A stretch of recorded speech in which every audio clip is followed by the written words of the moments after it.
Qabulimga kelayotgan o'smir qizlarni muammolari yoki hayz boshlanganida 1 yildan o'tgan, hayzdagi muammolar 2-3 oylab kelmasligi yoki hayzni umuman to'xtamasligi, 20 kun 1 oylab qonab yurish shikoyatlari bilan murojaat qilib kelmoqdalar.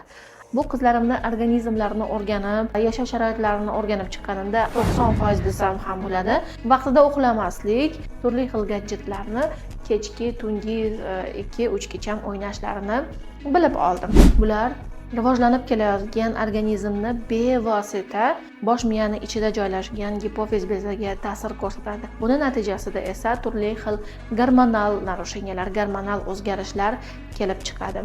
Aziz ota-onalar, sizlardan shuni so'rab qolamanki, farzandlaringizni uyqu rejimlarini vaqtida nazorat qilish bilan siz kelajakda bepushtlik, gormonal o'zgarishlarni oldini olgan bo'lasiz.